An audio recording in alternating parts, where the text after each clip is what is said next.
Hi, I'm Jeremy Pollack, and this is the Peace Building with Dr. Pollack show. In this episode, I coach a caller in building confidence and having difficult conversations with her boss. Please remember to hit the like button and subscribe to my channel to hear me coach more live callers just like this one.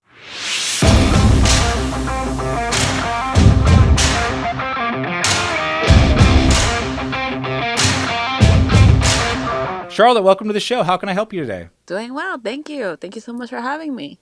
You got it. Well, what's going on? I guess I'm really looking for how to get more confidence in myself, how to speak up, whether it's in personal life, work-wise, and just really feeling, like if something is bothering me, to just say it out loud without feeling guilty. Do you have an example in mind and we can kind of workshop it? I won't name any names, but like let's say for example, I'm at a job and there's so many changes happening. You have no idea what's going to happen. Like things are always changing the rules and you're always feeling like you're just you don't agree with certain things. Like if they want to move locations, they want to move, your benefits and so many things. And because you don't really have a lot of options in work, you have to accept it. But how do you let yourself be known and make a point without, coming off like you're aggressive or rude? Really good question. So essentially, we're talking about giving someone some feedback on your experience at work. Number one, who would be the right person to give that feedback to? Would it be your direct boss or someone else? I think it'd just be like usually like coming with your coworkers first, and then if anything, always involve your supervisor or your direct manager, and then usually HR, because I usually feel like HR usually is like the last resort. Just so Right. that way you're not stepping on any toes, or God forbid, like just being super just too annoying, I guess, or insistent. Let's take an example. For instance, if you were going to talk to your boss directly about something that was bothering you, and let's say, do you have a specific example you want to try to workshop through, or do you want to just come up with one?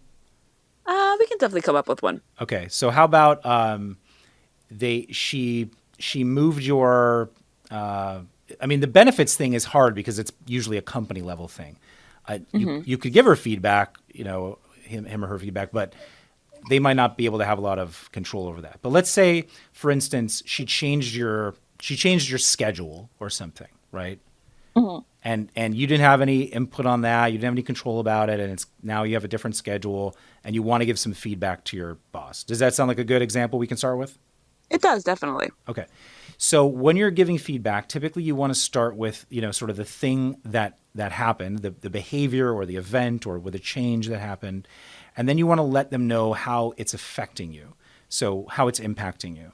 So for instance, if you said, the recent change to my schedule has been fairly difficult for me because now I'm getting home later, or I have to get here earlier, and now I can't, whatever the effect is, right? So we come up with some effect that's why it's impacting you in a different way. And then you want to open up the conversation. So conversations about feedback or giving someone some, insight as to what's going on with you. It's always really important also to open up the conversation to them and say, what's going on your end, or what are you experiencing, or why did you make that change? What was important for you in making that change, or why was that decision made?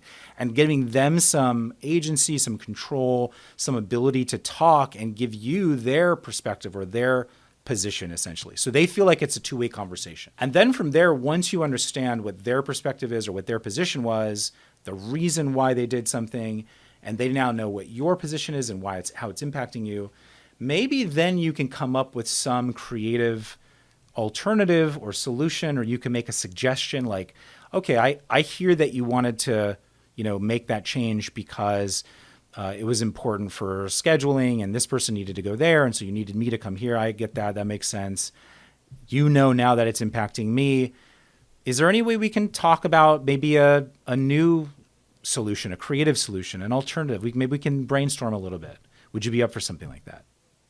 So I know this is like vague and we're kind of going off of like a hypothetical example here, but remember the steps that I usually say are talk about the event, talk about how it's impacting you or impacting the team or something, the impact of the event. Then you open up the conversation, let someone talk and give their side of things. Then you ask them to come up and brainstorm with you, come up with some sort of creative solution that can get everyone's needs met. That's sort of the general sequence.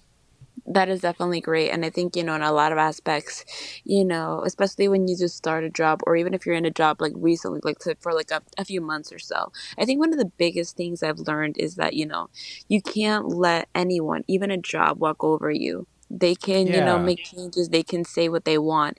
But at the same time, I don't think you should ever, feel No. like you should ever feel desperate to stay in a job, even though sometimes it feels like, when you don't have many much options, that you should just go along to everything that they're saying you're doing. No. All that's going to do is make you frustrated and make you resentful. And Oh, that's trust me. I think that's already happened. yeah, it's not a healthy thing. So I do think you need to feel a little bit more confident in bringing things up. And of course, you don't want to be the one who always brings everything up, but pick your battles. What are the things that are really worth talking to people about? Bring those up in a way that's calm and centered and respectful so that everybody feels like, I'm here to get everyone's needs met. I'm not just here to tell you this doesn't work for me, so I want my way. That's not what this conversation is about. The conversation is about letting you know how it's impacting me, understanding how it's impacting you, and then we can both talk and collaborate on a solution that could help both of us. That's the spirit of these kinds of difficult conversations. I agree. And I think especially, like in so many ways, I always like to consider myself the peacemaker. I never want to ever make anyone feel, uncomfortable if I have so many questions, or maybe feel like, little by little, I always like to try to get my point across, but sometimes I think because maybe I'm always seen as too passive or too soft or too calm, it's usually, I think, often given like, it doesn't have the effect that I wish I had. Yeah. I just feel like sometimes it's a struggle to feel just more confident in myself, or feeling like, if something is bothering me, that I'm not going to just sit there and take it, if that makes sense. By the way, what you just said, I think you ought to be able to take that directly to whomever you want to give feedback to. So in other words, if you went to your boss or a coworker or even a family member who you want to talk and have some sort of conversation with about something that's bothering you, you could go to them and Hmm. you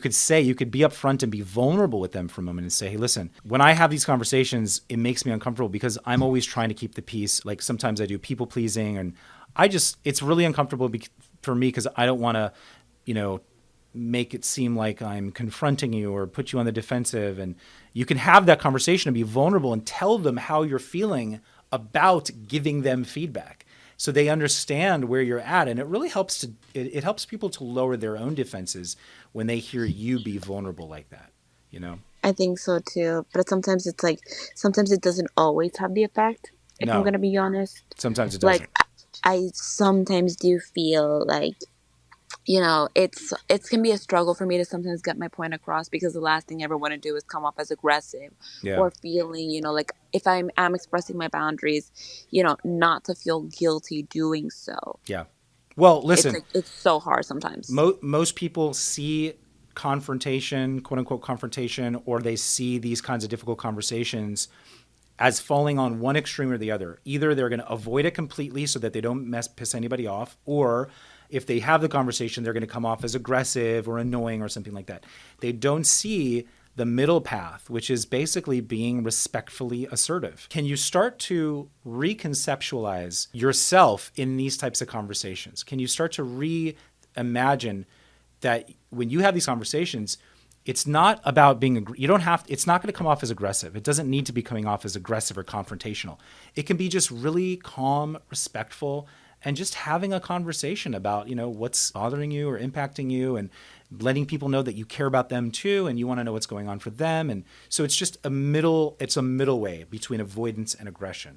I agree. I definitely agree, especially since, I think sometimes the way that we tend to perceive things, if we're saying it a certain way, a lot of sometimes it's not even sometimes the words, it can be the tone, it can be your Yeah, body language, it sure. can be, in certain ways, the way we may say and portray so many things, it can just be like, that's why they always say just be careful, because you may be saying something and you may have meant it a completely different way, but the way that you're Yeah. portraying it, the way that you're verbalizing it, the way that your body language is, it can come off so different than your initial intentions. You said something right there that I want to hit on. You said be careful. And I would say reframe that to be caring.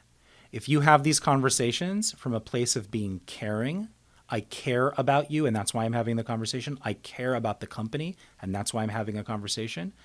That can, the whole spirit, the whole energy of the conversation can change. I agree completely. Yeah. Okay. Going forward, do you feel like if you start practicing having these conversations in a caring way, that you can start to build more confidence in doing them? I definitely agree. And I think, I can definitely journal after this and just like Yeah. continue to do that. Yeah. Okay. Awesome. Well, I appreciate you coming on. Is that helpful? Was that a good at least next step for you? It definitely was. Thank you so much. Okay. Thanks, Charlotte. I appreciate you coming on. Hey, thanks for tuning into the Peace Building with Dr. Pollack show. Don't forget to subscribe to my channel for more workplace conflict advice. Share on social media if you think your friends and colleagues would benefit from this episode. And if you have a workplace conflict and want to be a caller on our show for free coaching and advice, please email podcast@pollackpeacebuilding.com. Thanks.